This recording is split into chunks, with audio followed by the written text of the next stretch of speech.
Hello everyone, I'm Ben Coleman, your anchor host for the Florida Aviation Network, to you live and in the clear from the 49th Annual Sun and Fun International Expo here in beautiful Lakeland International Airport, Florida.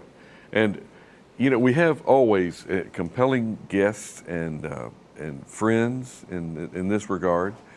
We have Bob Raskey here, and Bob, what can I say about Bob other than he's been a pillar of our organization here at Florida Aviation Network for so many years. Welcome. Glad to be here, Ben. It's a pleasure. Bob, and when you're not navigating around the world literally in your aeroplane with United Airlines, what else are you doing? What else are you promoting? Like maybe some award programs or so forth? Well, the biggest thing out there, just by the nature of the background as a pilot at United, the background as a military pilot, but more importantly, you know, from the days of Embry-Riddle when I was a CFI, I'm promoting this great opportunity for everybody out there, which is, I think, the decade of the pilot. And aerospace professionals in general, not just pilots, mechanics, everybody, because this momentum now is obvious, right? And so there's a great career path for a lot of children, kids, teenagers, adults, that have this opportunity to look forward to that's going to exist for quite a while. So we're going to have the need, as evidence in the news every day, where, for instance, my company, United Airlines, has created an Aviate program, has its own flight school, and reaching out to colleges and high schools to say, come on, we want you. So it is the decade of pilots, and I think for me, what I'm doing out there a lot is I work with a lot of EAA chapters, Young Eagles, and I met Civil Air Patrol. I try to encourage a lot of people in Civil Air Patrol to think about joining the National Guard or the Reserve. I was a product, 18 years old in high school in New York. I got kicked out. I didn't show up anymore. At 18, that's what happens today, what's going on today. Yeah. So and then my mom one day just gave me this little ad and said, join the Air National Guard, get off the street, you might say. And I did. And that was a turning point into aviation. That was maintenance, actually. When I went there, I became a mechanic on UEs, and then somehow I got into flying. So that Guard Reserve program is a wonderful thing for kids today. If they join the National Guard at 18, they get a college education. They also have a nice flight benefit if they're going the flight route. So that's what I'm out there pitching a lot, is the opportunity, and the simple question is, have you ever thought about being a pilot? And then we take it from there. Have you ever thought about being a pilot mechanic? Yes. Maybe a pilot mechanic dispatcher? Yes. So, I mean, there's all sorts of things in this industry. The spectrum is huge now. And who have you brought to us here today as far as an award winner? Oh, we have Bill Ross here, who is the National Aviation Technician of the Year Award, and a cohort, which is, I read his background, it's getting my start in maintenance, we're reminiscence of how important that is. And to that point, I'm a GA owner with an Aztec and Cherokee 6, and my daughter, who actually got selected in the Guard, and she's in F-35 school training. I said, if you're going to fly my Cherokee 6 one day, you got to learn how to fly. She got halfway through an A&P program already. That is the power of maintenance. So, but here, my cohort honoree and itself is a very connective force in our aerospace communities. Excellent. Bill, welcome to the set here. Thank you very much. It's an honor to be here. Well, and I tell you, if without you folks making it happen out there, that's the reason these award programs are very, very vital to keeping us focused on what our goal is. And the goal is to be recognized. Right. And you're making a contribution that very few other people can do. And we want folks to emulate you. That's the reason that we recognize people. Right. We're recognizing you. What do you want to bring to us? What do you want to share? What drives you? Well, what I'd makes like to, Bill Ross Bill Ross? That is a very good question, and it's very ironic that Bob and I share this very, very similar segues, if you will, into aviation. In high school, I was a flunky. I had no interest in anything. My grades were poor. I was destined for the wrong road. Now, I was into a lot of mischief. I wasn't breaking laws and things like that, but I was not getting a high school education. I was not getting anything out of that. And when I was 15 years old, I got a ride in an airplane. Uh-oh. Set the hook. And it changed my entire life. I thought this is something I can really sink my teeth into. And I went to my dad and I told him that I wanted to be a pilot, and he was very proud of that. And it changed my life. I went on to get my private pilot's license while I was still in high school. So, you know, prom dates were very interesting. And immediately after graduating high school, I really wanted to do two things. I wanted to fly and I wanted to work on airplanes. And I couldn't afford an airplane, so I knew that I had to be, as far as a career, I had to embellish myself in a career in aviation. So after high school on a Saturday, that Monday morning, I was in aviation maintenance school and graduated with an airframe and power plant certificate. I then decided that that wasn't enough. I needed more education, and I went through the flight program and got my commercial license and my multi-engine, my CFI and II, and began working as a flight instructor for many years, and then also as a mechanic, taking care of that. Once they find out you have an A&P, you're kind of filling two roles. I accumulated enough time to start working flying charter, and the owner found out that I had an A&P as well, so I was fulfilling both of those roles, working on the airplanes and as well as flying them. And then I soon decided I needed more education and went on to college and graduated from the University of South Alabama and worked for Continental Motors for 16 years in analytical and customer support and things like that. And that's where I really, I think, found my niche to help owners and pilots. Also affords me to talk to a lot of young people that may be considering careers in aviation maintenance or pilots. I really enjoy that. I as well fly some Young Eagles. I have a Stearman, and we do the Young Eagle flights in Stearmans, and that is very enjoyable. Not only do they get a flight, but they get a piece of history. And talking to these people about careers is certainly probably the highlight of my aviation career, to be able to pass that along. And in 2015, I came to work for Superior Air Parts in the product support department. And Superior really have let me go out and spread my wings, if you will. And I just finished a class at 9 o'clock talking about engine leaning with pilots and mechanics, and that is, to get paid to do that is just beyond belief for me. And I really look forward to getting up and going to work every single day. There's everything about aviation I love. There's a commercial that came out many years ago. If you do something you love, you'll never work a day in your life. And I really live that dream. And I'm honored to be here. I'm honored to receive the award and be sitting here alongside people like Bob as well. Well, you guys, you're the shakers and the movers, and we have.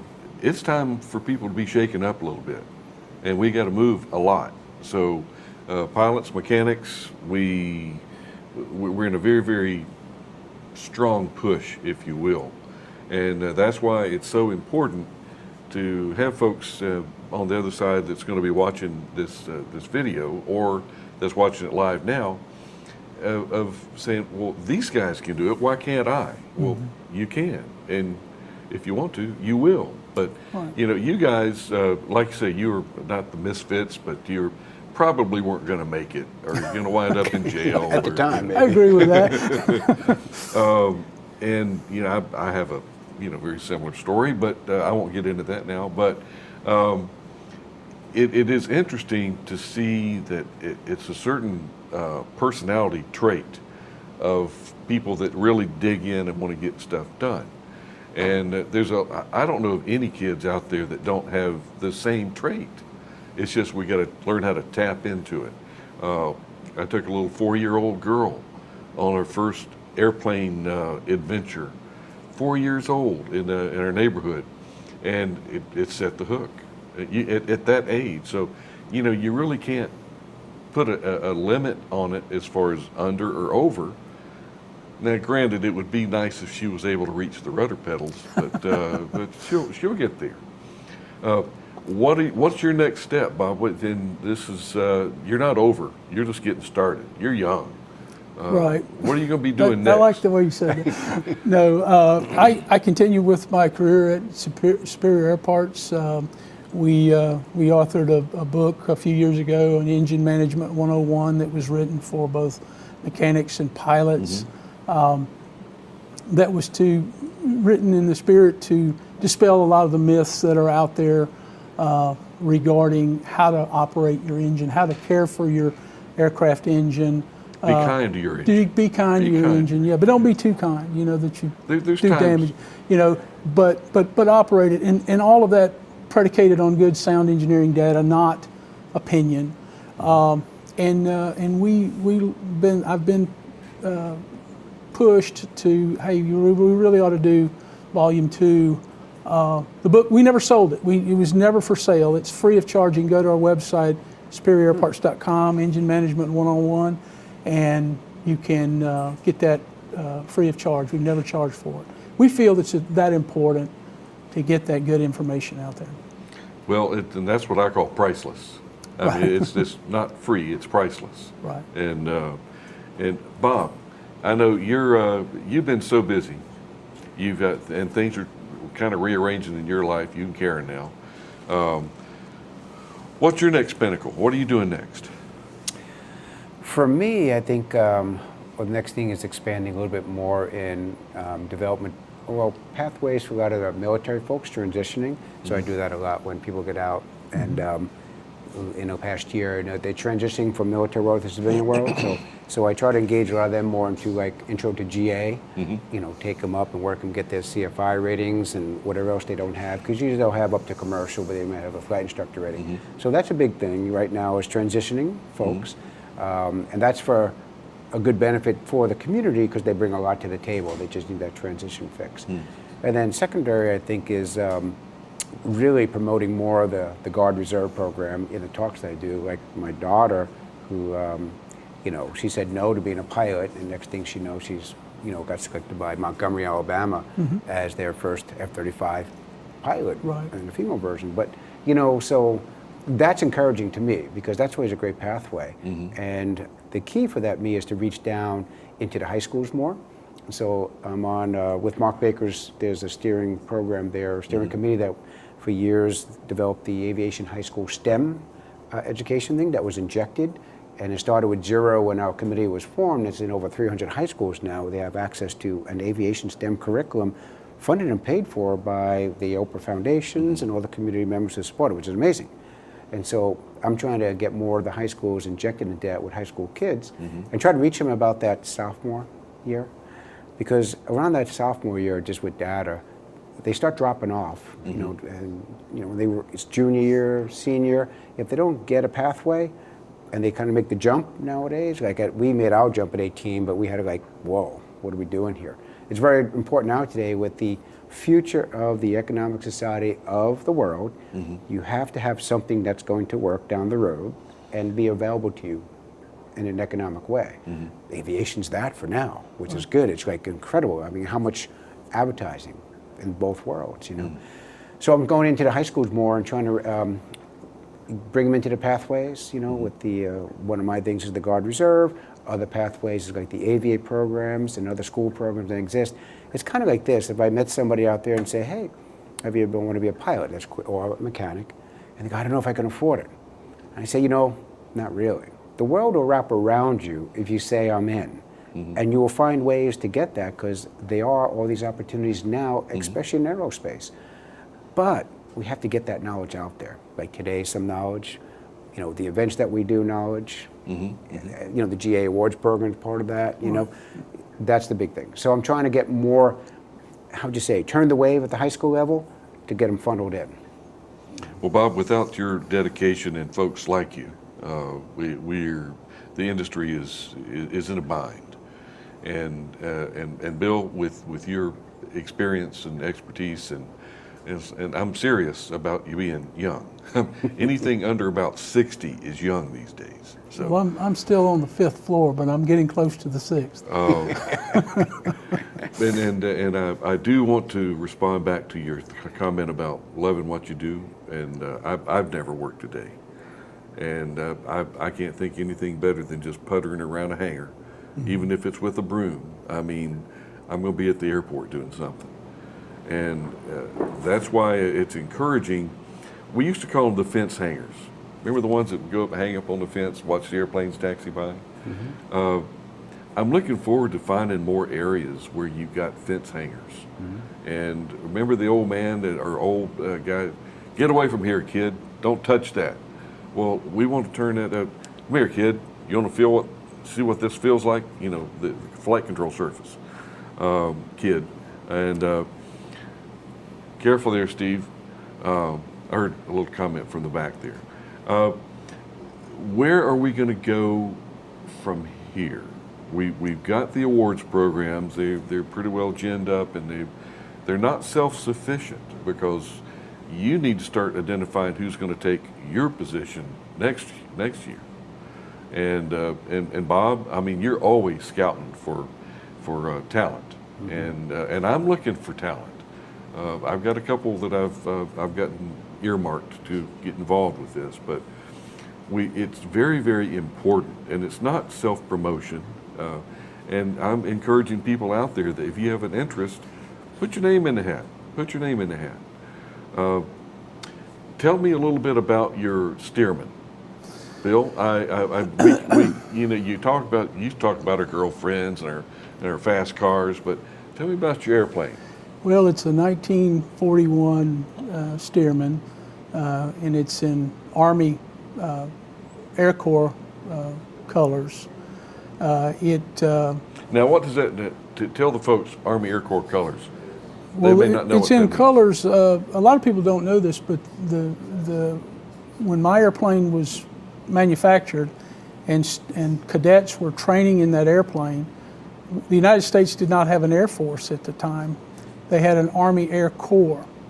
And most of the airplanes in the Army Air Corps had blue fuselage, yellow wings, and underneath the wing it had U.S. Army on it.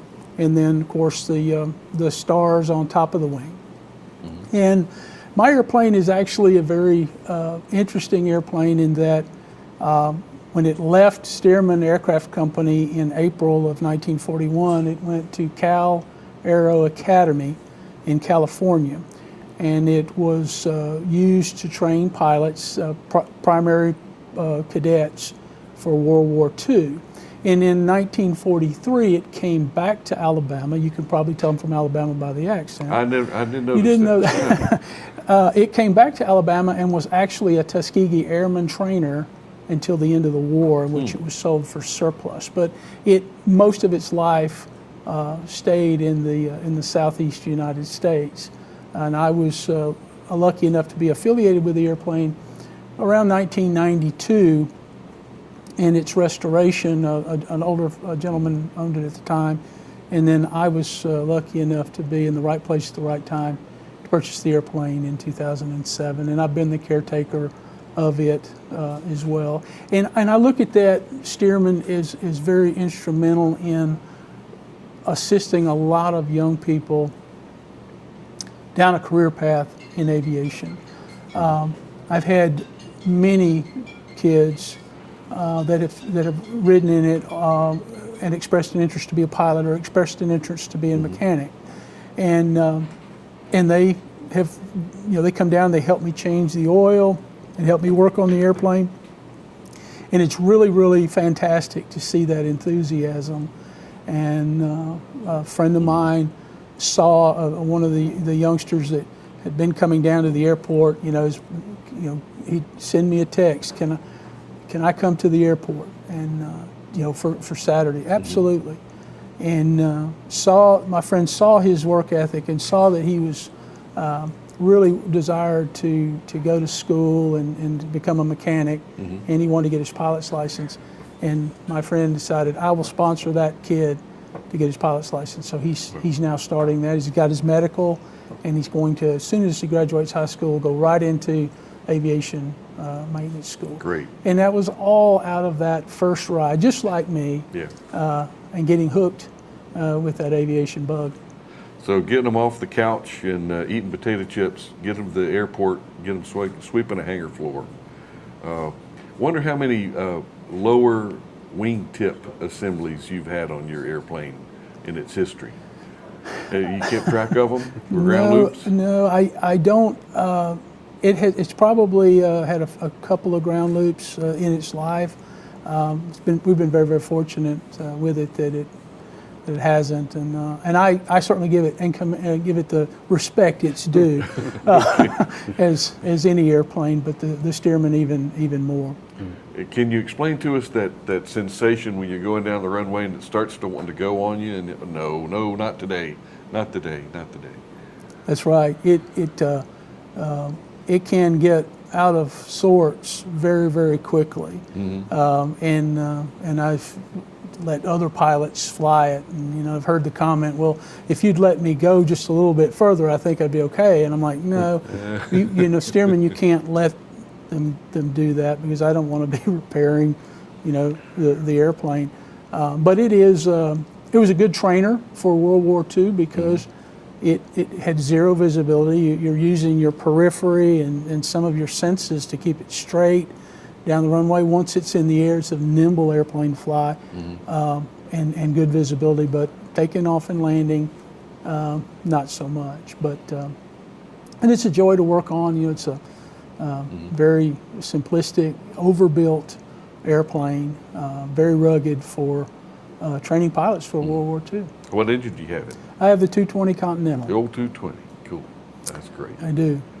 You're not going to boost it up, and a lot of folks are putting 450s on those. A lot of people put 450s on them, and 300 horsepower Lycomings and Jacobs.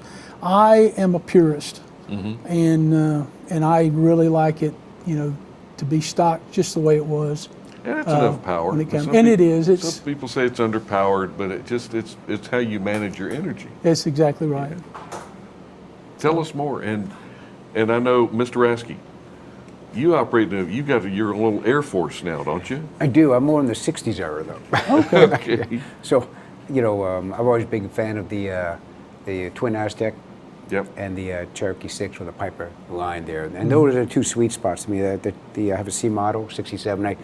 I gutted it, restored it, totally new. It was on Aopra's cover, remember that one on there? I do. From that restoration. But there's a lot of joy in that. And I've even kept the combination of, I don't want to get all my roundels out of the way, so I got roundels and all the original instruments here. And I just finally sold out to a Garmin 750 in the middle, wow. but everything else is still there. Glass cockpit. But it's a great airplane, great engines on them, right? And they carry, they haul, and that's why I do a lot of the training and some of the young Eagles flying in. Yeah.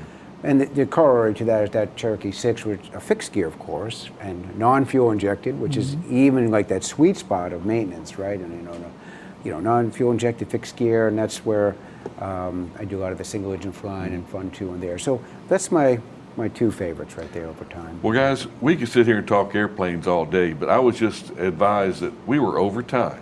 Well, no. So this was one of our. Have you met Tue Coleman? Yes. All right. Well, Tweet's going to be. This was one for Tweet to show her how an interview can go horribly wrong when it gets away from you, like it did this one. But it gets away for the right reasons, because Thank you. We're doing the right thing here. Okay. And guys, Bill, thank you so much for being here and sharing your experience with us. Bob Raskey, needless to say, it's always good for you to share your experiences. And we're not finished with you. Actually, we're not finished with you either. I want to see something come out of your replacement for next year, okay? And with that, we're going to sign it off. This is Ben Coleman, your anchor host for Florida Aviation Network. We'll see you next interview or out on the flight line.